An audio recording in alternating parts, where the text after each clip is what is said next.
Once a giant, always a giant. For me, it's only a giant. All right, what's going on YouTube? Diggy546. Definitely hit that subscribe button if you're new. Like the video if you like the video, and I won't tell if you click that bell. But let's go ahead and get into this. All right, so before I get into it, last chance this week. If you use code Diggy for Thrive Fantasy, you go ahead and look at 20 players. You don't have to go through looking through waiver wires and everything like that. You go looking at the top 20 players that they pick. You pick 10 of those players. You pick over-unders for each one of those players.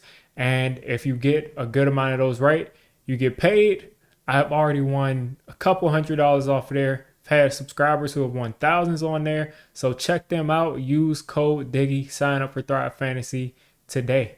All right, so it's been a long week. I did not get to do any kind of recap, any kind of film session for last week, so sorry about that. But I wanted to get this pregame out for the Ravens game. And first, I want to start with the injuries. Again, I didn't get to do film, so I didn't get to watch film as I usually do. So it's not going to be as in-depth, but I got to do a fair amount of research. Starting off with the injuries, Wan'Dale Robinson and Leo look like they're going to be back. The sad thing is Azeez and Kadarius Toney. I didn't expect Toney back, but Azeez I thought may be back, and he wasn't back. So that stinks, but we're getting Wan'Dale Robinson back, and I think he's going to add a whole new dimension to this offense, especially if Slayton can kind of build on the momentum he was doing before. And we already know Leo, when he's on. He's going to help us stop the run. We've had a little bit of issues stopping the run since Leo went out. And I think he's going to stabilize that line. And also, of course, he's going to rush the passer. And Dex is playing at an all-time level, too. So having those two back beside each other, it's going to be great for the defensive line. As far as the Ravens go, Rashad Bateman is out, which I think will help the Giants a fair amount. And Justin Houston is out. I don't think he's played since like week 2 for them, or maybe not at all. But he's out. So that's what it's looking like for the Giants and Ravens on the injury report as far as major guys. Lamar Jackson is the focal point of this offense, and I'll get to some other players, of course, but as far as the entirety of the offense, Lamar Jackson is that guy. You look at his season stats. I have him right here in front of me. You look at his season stats passing the football. He is completing 64% of his passes, which is around what he usually does. Already over 1,000 yards, 12 touchdowns to only 5 interceptions, or 5 interceptions, I guess a quarter way through the season is pretty high. So you see he's kind of on the fastest pace for interceptions for his career so far. But that's how he's throwing the ball, 97 quarterback rating. The production is there, already 12 passing touchdowns. You look at the rushing game for Lamar Jackson, not as crazy as he's done in the past, but he's already at 374 rushing yards for a quarterback. That's really good. 2 touchdowns. And 1 fumble. Hasn't lost a fumble yet, though. So those are Lamar Jackson's stats so far. If you see me looking over, it's because I have my notes up. And Lamar Jackson is doing the thing. He started off really hot. He had a couple of really huge games, but he's kind of calmed down. This past game, I think he had a 29 QBR, a 27 QBR, which is not good for as far as that QBR scale from a 1 to 100. So from 0 to 100, actually. So he didn't have a best game last week, but you got to think that a guy like that is going to bounce back. And they were able to come out with that win. When you look at the Ravens running game, though, besides Lamar Jackson, they're 7th in rushing, 5.4 yards per carry. And they've been able to run the ball pretty well. But something that stands out to me is they only have 4 carries over 20 yards. So that's an average of less.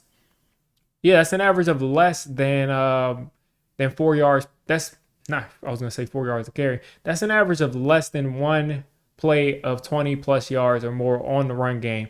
So they're not making big plays in the run game, which shows that to be 7th in rushing, they're going to continue to kind of grind with this run game. So they probably will not go away from it. Lamar Jackson, of course, contributes to it too. And that's just something that we're going to have to be aware of. But as far as what I see, I don't see their running game being the thing that makes the plays for them to beat us. It sounds crazy, and Lamar Jackson can always beat you with his legs. But the way I'm feeling going into this game, it seems like the way that the Ravens would beat us is through the air. That's just what it seems like right about now, especially with the injuries we have in the secondary. The offensive line for them is pretty solid. They've got Tyler Linderbaum at center. I just think it's a bad matchup for Tyler Linderbaum to be going against Dexter Lawrence, who's a guy that's probably almost 70 pounds heavier than him almost. Dexter Lawrence is a huge person, and him one-on-one with that center for them has to be scary. So I just don't see him being able to hold up one-on-one. They're going to have to give him a lot of double teams for Dex, and that's going to free up Leo. That's going to free up Thibodeau and whoever else is going to be lined up across from Thibodeau, because Azeez, of course, as I said earlier, is not going to play. They're 41% on third down on offense, which is pretty good. But the Giants defense is only giving up third downs on 31% of the time, which is pretty good. Less than a third of the time teams are converting. I think it's like 60 something third downs that have been against us, and we've only given up 19. So we're doing great there. Hopefully we can bring that number down for them on third down. And it's even less than the 41% that they're at now. Wink is a guy that you have to pay attention to as well going into this game. Wink Martindale he was with the Ravens forever, worked his way up, and he knows everything there is to know about Lamar Jackson. Everything there is to know about Lamar Jackson, and also everything there is to know about their defensive players and defensive scheme. Their defensive coordinator was basically a mentee of Wink Martindale. So he's the guy that knows everything there is to know about the Ravens, all of their personnel, and I think he has that advantage over the Ravens. Even though they know his scheme, they don't know his scheme with the Giants players. He knows that scheme with the Raven players. So I think he has that advantage over the Ravens. Will it show up on the field? I'm not sure, but I think, mind-wise, he has that advantage over the Ravens. Going into the defense for the Ravens, they're giving up 5 yards per carry on the ground, and I think that's where we have to attack. I'll get to that soon. But they're giving up 5 yards per carry on the ground. They've given up the most pass yards in the league, but I do think they're getting back it's either Peters or Humphrey that's coming back. I'm pretty sure, but they're getting those guys back. I think they came back. One or the other came back last game, and they kind of tightened that pass defense up. But for right now, they're giving up the most in the league, which means that their linebackers are having issues. Their safeties are having issues, more than just one or two guys. So that's something to keep an eye out on. But at the end of the day, I just don't see Darius Slayton and Wan'Dale Robinson being guys. If they lock those guys up and they play man all day, I just don't see them like taking over the game against these two elite corners. Now, could we scheme them open and some zone coverage and some pick routes and things like that? That's very possible. But I just don't see them lining up straight up and just out route running these guys. I don't see that. The key matchup to me for their defense out of anything else, just keeping it real, besides those receivers and cornerbacks, I think it's JPP on Evan Neal. JPP is a seasoned veteran. He's not the JPP of old. He's not. But going against Evan Neal, he's got 1,000 tricks that Evan Neal has never seen before, just the same way DeMarcus Lawrence did.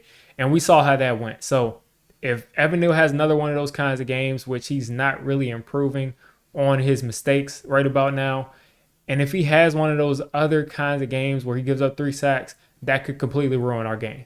I mean, at that point, he would have almost lost his 2 games this year, which you can live with. He's a rookie. But at that point, he can lose us this game if he's not able to block JPP. And JPP isn't that elite guy at this point in his career because he's getting older. But he is great enough of a pass rusher and savvy enough to take advantage of that rookie. So I'll be keeping an eye on that matchup pretty much all day. So for the Giants, I say the same thing every week. It gets tiring. This isn't going to be as long as it usually is because it's the same thing every week. We have the formula.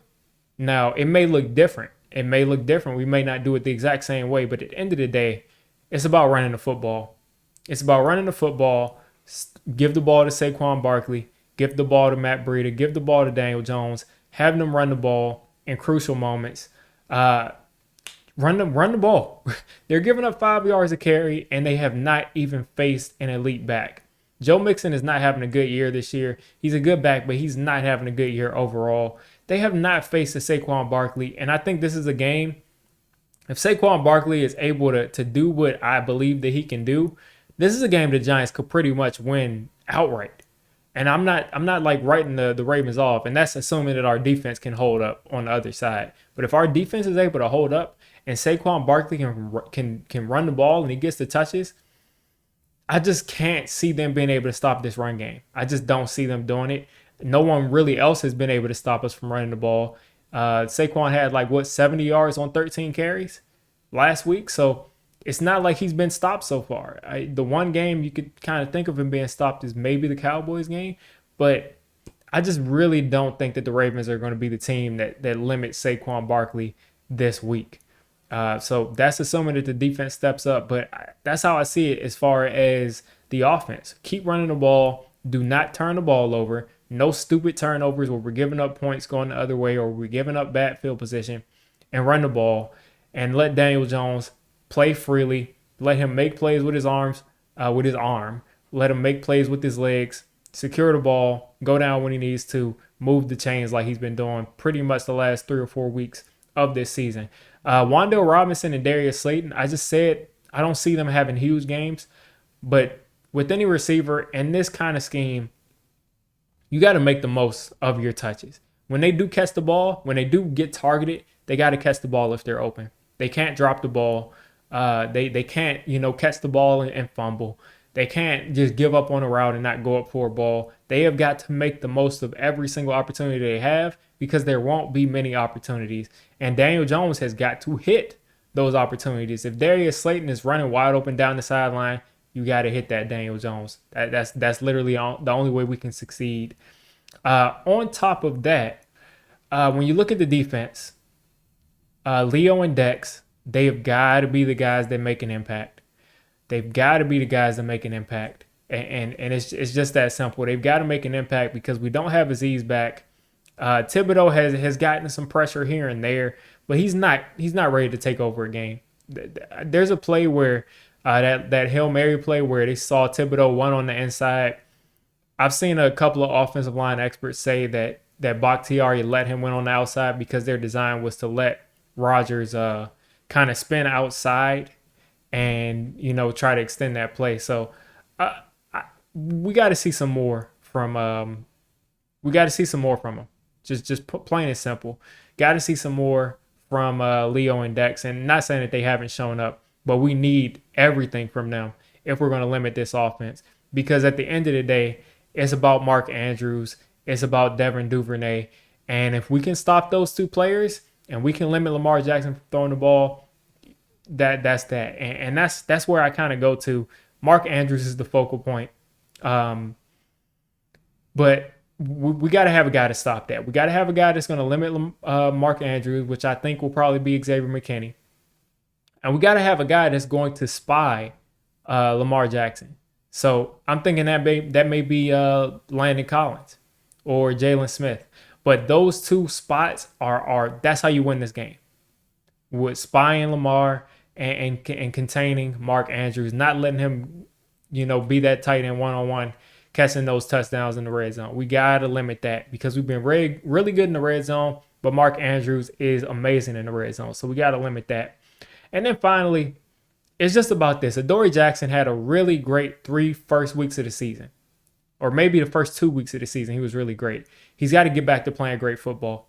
He's got to get back to it because there is no way we're going to win this game if we allow guys like Devin Duvernay. We cannot allow Devin Duvernay, even though he's having a good year. I'm not saying he's a bad player, but I'm saying the way Adoree was playing early this season, he should be able to limit Devin Duvernay. Put him on Devin Duvernay all game, follow him around, and let the chips fall where they may. But do not let that dude beat you along with Mark Andrews, along with Lamar Jackson's legs, because we have no shot at winning if Devin Duvernay goes off for a huge game. So those are my thoughts on this upcoming game. If I have to give a prediction, I think last week I predicted us to lose. The jinx is that I don't want to jinx myself, but my honest belief in this game is that the Giants will win this game somewhere around 24-21. I'm going to say 24-21 Giants. Saquon Barkley goes for a $180, 2 touchdowns. Daniel Jones drives us down the last drive, puts it away. That is my prediction for this week. You guys let me know what your prediction is. Let's get it. Let's go to 5-1. It's all here for us to take. Let's take it. You made it this deep into the video. Come on, just hit the subscribe button. I make Giants content primarily, draft content secondarily, and during the season, I'm going to be doing a lot of reacting to pretty much most of the NFL games and everything NFL. So if you made it this deep, go ahead and join the D6 squad.